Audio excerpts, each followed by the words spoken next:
Florida State has found its next defensive line coach and Terrance Knighton. As we know, Odell Hagan's moving to an off-the-field role, and Florida State bringing in Tony White from Nebraska as Florida State's next defensive coordinator.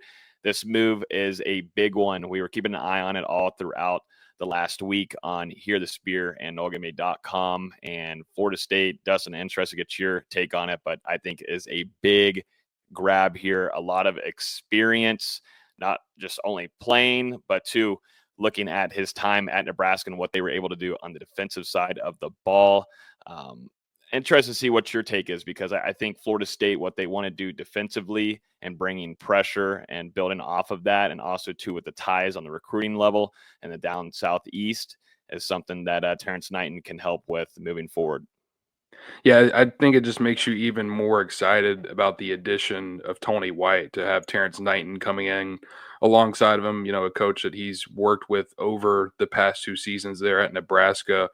Like you mentioned, Knighton still pretty relatively early on in his coaching career, just 38 years old, started things off at Wagner, and then that's when he joined Matt Rule with the Carolina Panthers and spent 2 years as the assistant defensive line coach in the NFL with the Panthers before going over there as the defensive line coach for the Cornhuskers. And in just 2 seasons, I mean, he's already kind of proven himself on the recruiting trail.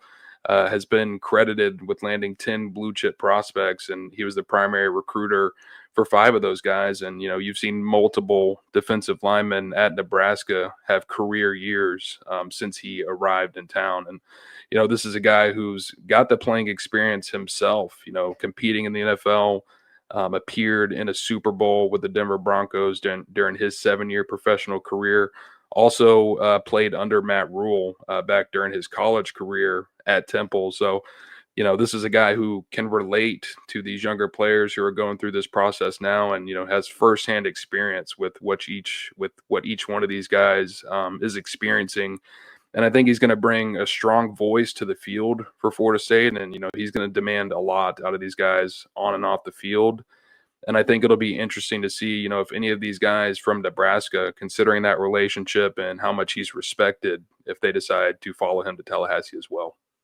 I think for Knighton, just seeing the reaction from Nebraska Twitter, first off with Tony White, but then Terrance Knighton, that whole fan base, not happy with losing him. And not that he was bad person or anything. It's just off of, man, we just lost a really good coach. And you could just see, just listening to some of the current players there that had some interviews talking about Knighton, their relationship and how far it goes, and him being a father figure for some of these players. But like you said there, Dustin, interested to see how this impacts the transfer portal for Florida State and what you might have coming from Nebraska, but then even further too, because he was a pivotal part in a lot of the recruiting relationships, and that's only going to further definitely down here where you have a ton of talent that you could take advantage of. And to the current state of Florida State football and the new defensive scheme that Tony White is going to be implementing, we'll see more, and we'll actually get a good picture of that once we get into spring. But just listening to Mike Norvell in that press conference after early signing day, just pointed toward Florida State wanting to bring a lot more pressure and getting back to the backfield and causing havoc. And that's something Florida State as a defense has always kind of been predicated on. And you looked at a lot of your edge rushers to help you do so. But now in the trenches on that interior defensive line, I think FSU fans and people covering this team are looking for more of a threat there on the inside, because that's what you expect from a Florida State defense. And this is where Terrance Knighton can come in and do that type of thing. Yeah, and I mean, we've seen what the Cornhuskers have done over the last 2 years. Statistically, this has been one of the top defenses in the country, and a lot of that starts obviously with Terrance Knighton and Tony White as well. Top 20 in the country in points allowed per game, total yards of offense allowed per game, and rushing yards allowed per game in 2024.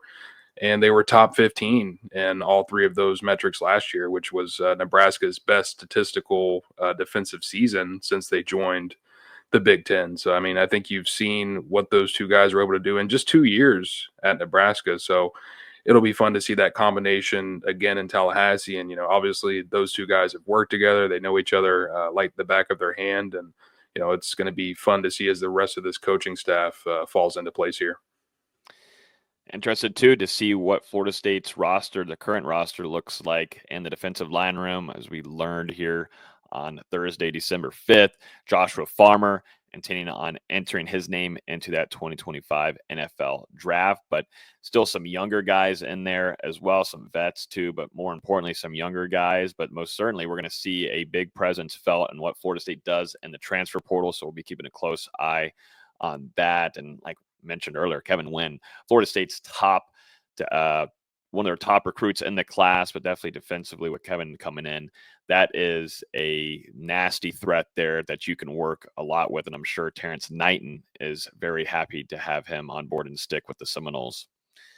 Yeah, huge win, literally, for Florida State to keep Kevin Wynn in that class. Georgia and South Carolina were pushing down the stretch, but he committed to FSU over the summer. And at that time, I don't know if people remember, but FSU was kind of in a recruiting drought. He was the first land for FSU in 180 days, something like that, and kind of started that run that we saw over the summer. And I know some of those guys dropped off during the season, but Kevin Wynn, stuck to that commitment, signed with Florida State despite the 2-10 campaign, and he a key piece in this turnaround. But Terrance Knighton definitely going to have a revamped defensive line room that he'll be looking at in Tallahassee. You mentioned the Joshua Farmer news, and obviously things are still up in the air regarding redshirt junior defensive end Patrick Payton. He could potentially return to FSU, declare for the NFL, hit the transfer portal. And then both defensive tackle Daryl Jackson and defensive end Byron Turner Jr., they were both honored on senior night, despite being, like I just said, juniors. So it seems like they both likely intend not to return to the program. So we'll see what happens here for sure. Florida State, as you said, going to have to go into that transfer portal and find a couple guys, and they might be from Nebraska. Yeah, we're going to keep a close eye on that. Make sure you're subscribed to our YouTube channel down below, almost nearing 15,000 subscribers. So make sure you hit that subscribe button. We've got tons of videos and more of breaking news and updated news like this coming to your feed on, it feels like, an hourly basis at this point. So hit that subscribe button.